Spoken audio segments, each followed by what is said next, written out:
Ceux qui se confient en l'Éternel renouvellent leur force. Ils prennent le vol comme les aigles.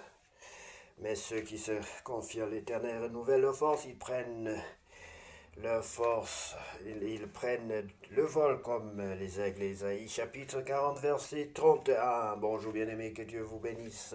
C'est l'heure de la prière et de la repentance en ce lundi 7 juin 2025, mi-journée. Prions ensemble.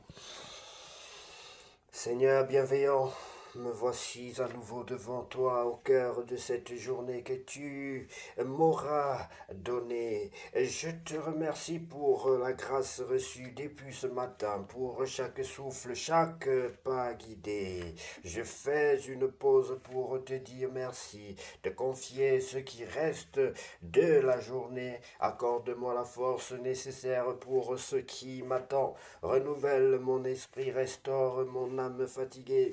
Dans l'agitation et les imprévus, accorde-moi ton calme. Dans mes décisions, sois ma sagesse. Dans mes paroles, sois ma retenue. Et dans mes actes, mon guide. Seigneur, je remets entre tes mains toutes les rencontres à venir, mes projets et responsabilités. Je dépose mes émotions, mes pensées, mes paroles. Toi seul sais ce dont j'ai besoin. Seigneur, si j'ai fléchi ce matin, redresse-moi. Si j'ai douté, console-moi. Si j'ai blessé ou jugé, pardonne-moi. Si j'ai été négligent ou impatient, corrige-moi dans ton amour. Fais grandir en moi la paix, la joie, la douceur et aide-moi à rayonner ton amour autour de moi. Ta parole dit dans le livre d'Ésaïe chapitre 40 que mais ceux qui se confient en l'Éternel renouvellent leur force, ils prennent le vol comme les aigles. Bien-aimé, que Dieu te bénisse. Même au milieu de journée, en milieu de journée, ta grâce se renouvelle. Tu es attentif à mes faiblesses. Tu me fortifies dans mes combats.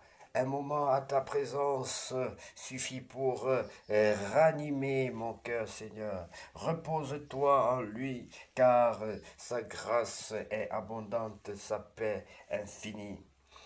Je déclare que ma journée est encore sous tes regards, Seigneur.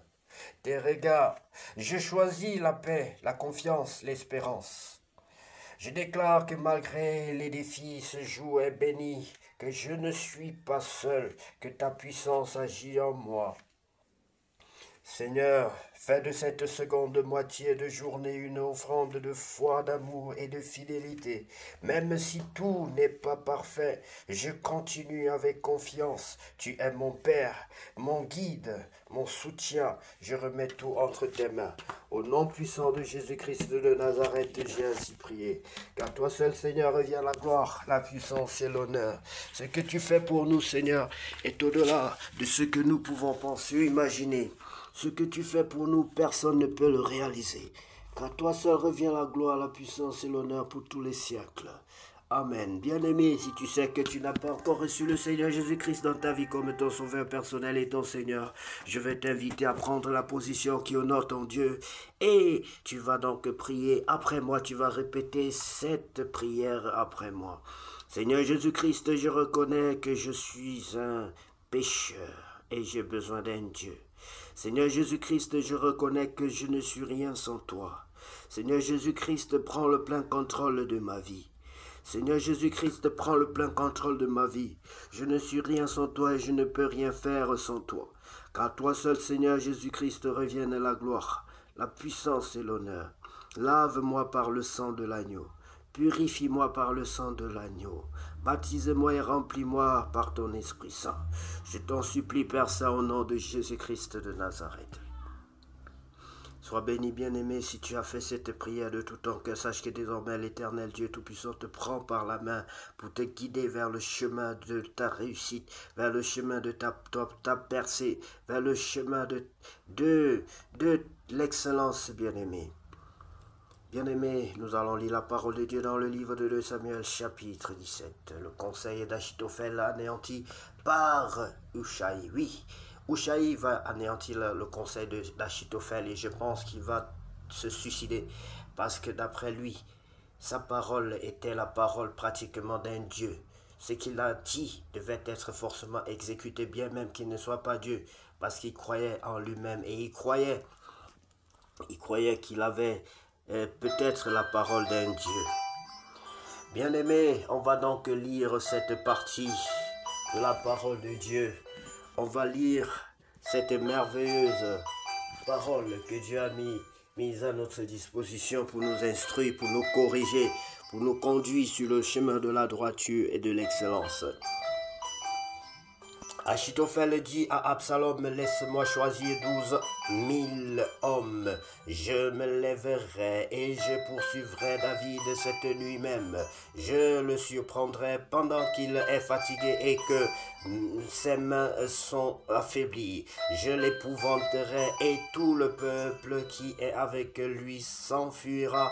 Je frapperai le roi seul et je ramènerai à toi tout le peuple la mort de David, de l'homme à qui tu en veux, assurera le retour de tous et tout le peuple sera en paix. Cette parole plut à Absalom et à tous les anciens d'Israël. Cependant Absalom dit, appelez encore Ushaï l'Archien et que nous entendions aussi ce qu'il dira. Ushaï vint auprès d'Absalom et Absalom lui dit, voici comment a parlé Achitophel, devons-nous faire ce qu'il a dit ou non? Parle, toi, Ushaï, répondit à Absalom. Oh, Ushaï répondit à Absalom, pour cette fois, le conseil qu'a donné Achitophel n'est pas bon. Et Ushaï dit, tu connais la bravoure de ton père et de ses gens. Ils sont furieux comme le serait dans les champs une ours à qui l'on aurait enlevé ses petits. Ton père est un homme de guerre et il ne passera pas la nuit avec le peuple. Voici maintenant il est caché dans quelques fosses ou dans quelques autres lieux, et si dès le commencement il en est qui tombe sous leur coup, on ne tardera pas à l'apprendre, allons et l'on dira, il y a une défaite parmi le peuple qui suit Absalom. Oui, bien-aimé, cet homme était bien. Il a réussi à déjouer le plan machiavélique d'Achitophel, celui de détruire David parce qu'il avait... Et ce type avait raison, cet Achitophel. Il parlait comme une personne qui voyait de loin, comme s'il était avec David, parce qu'effectivement David était fatigué, il avait des enfants, il avait des femmes. C'est pas comme à l'époque où David se retrouvait seul et pouvait, avec son armée, et pouvait fuir, aller de forêt en forêt. C'était pas évident. Alors le plus vaillant aurait-il un cœur de lion, sera saisi d'épouvante, car tout Israël sait que ton père est un héros et qu'il a des braves avec lui. Donc cet homme a joué avec la carte du passé de David. Tout le monde savait que David remportait de guerre et allait de succès en succès. Et il a bien fait sagement de jouer avec la carte du succès pour éteindre les échecs à venir. Je conseille donc que tout Israël se rassemble auprès de toi depuis Dan jusqu'à Beersheba, multitude pareille au sable qui est sur le bord de la mer. Tu marcheras en personne au combat, nous arriverons à lui en quelque lieu que nous le trouvions, et nous tomberons sur lui comme la rosée tombe sur le sol, et pas un n'échappera, ni lui ni aucun des hommes qui sont avec lui. S'il se retire dans une ville, tout Israël portera des cordes vers cette ville, et nous la traînerons au torrent jusqu'à ce qu'on n'en trouve plus une pierre. Absalom et tous les gens d'Israël dirent, le conseil de Ushaï l'Archien vaut mieux que le conseil d'Achitophel. Or, l'Éternel avait résolu d'anéantir le bon conseil d'Achitophel afin d'amener le malheur sur Absalom. Bien-aimés, vous vous souvenez que l'Éternel avait dit qu'il ne tuerait pas David. Et ici, le conseil d'Achitophel était celui de détruire, de tuer David. David, Dieu avait fait cette promesse, donc il faut comprendre pourquoi il va anéantir le conseil d'Achitophel. Dieu utilise les hommes comme ses bras séculiers pour pouvoir agir efficacement, bien aimé.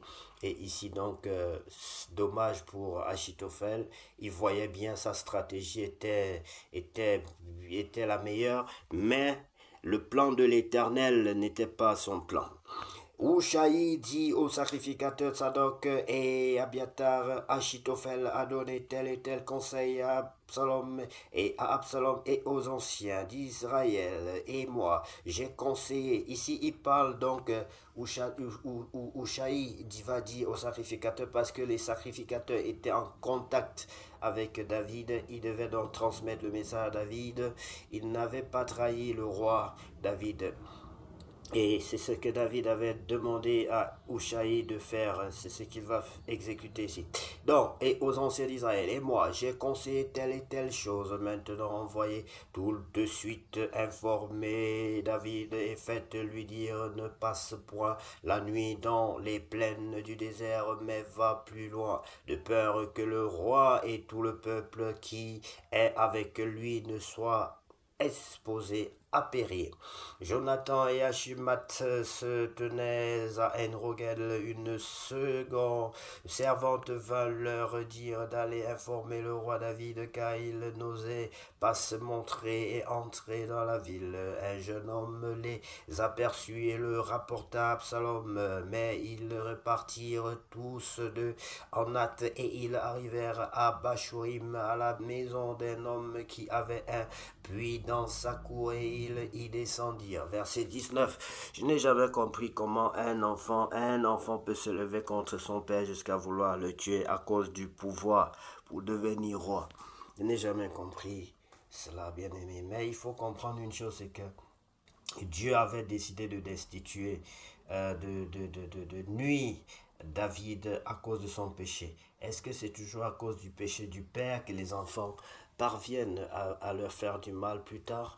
La question se pose, demandons au Saint-Esprit, il pourra nous éclairer, car il répond à toutes nos questions. La femme prit une couverture qu'elle étendit sur l'ouverture du puits, et elle y répandit du grain pilé pour qu'on ne se doute de rien. Les serviteurs d'Absalom entrèrent dans la maison auprès de cette femme et dirent où sont Achimat et Jonathan. La femme leur répondit, ils ont passé le ruisseau, ils cherchèrent et ne les trouvant pas, ils retournèrent à Jérusalem. Après leur départ, Achimat et Jonathan remontèrent du puits et allèrent informer le roi David. Ils dirent à David, lèvez-vous et hâtez-vous de passer l'eau, car Achitophel a conseillé contre vous telle chose. David et tout le peuple qui était avec lui se levèrent et ils passèrent le Jourdain à la lumière du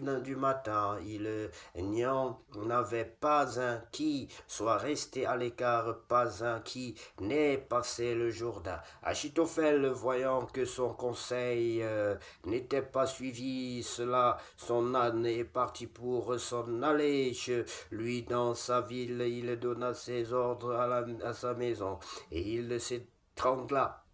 Voilà, il se suicide, bien-aimé. Il s'étrangla, c'est ainsi qu'il mourut. Et on l'enterra dans le sépulcre de son père. David à Mahanaïm. David arriva à Mahanaïm et Absalom passa le Jourdain. Lui et tous les hommes d'Israël avec lui. Absalom mit Amasa à la tête de l'armée, en remplacement de Joab. Amasa était fils d'un homme appelé Jitra. Ô Israélites qui étaient allés vers Abigal, fille de Nachatz et sœur de Tserouja, mère de Joab. Israël et Absalom campèrent dans le pays de Galate. Lorsque David fut arrivé à Mahanaïm, Shobi, fils de Nachas de Rabat, des fils d'Amon, Makir, fils d'Amiel, de Lodébar, et Barzillai, le Galardite, de Roguelim, apportèrent des lits, des bassins, des vases de terre, du froment, de l'orge, de la farine, du grain rôti, des fèves, des lentilles, des pois rôtis, du miel, de la crème, des brebis et des fromages, de lait. Ils apportèrent ces choses à David et au peuple qui était avec lui, afin qu'il mange, car il disait, ce peuple a dû souffrir de la faim, de la fatigue et de la soif dans le désert. Seigneur, je te bénis personnellement de tout cœur pour la santé, pour m'avoir donné la santé, la paix, la joie, la capacité de lire ta parole et d'y demeurer. Car toi seul, Seigneur, revienne la gloire, la puissance et l'honneur pour tous les siècles. Amen. Seigneur Jésus,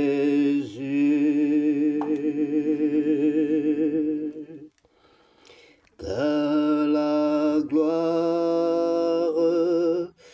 te revienne,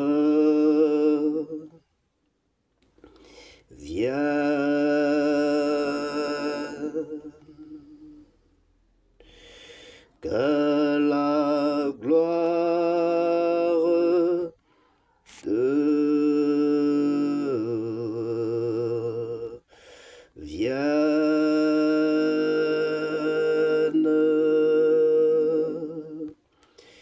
Tu es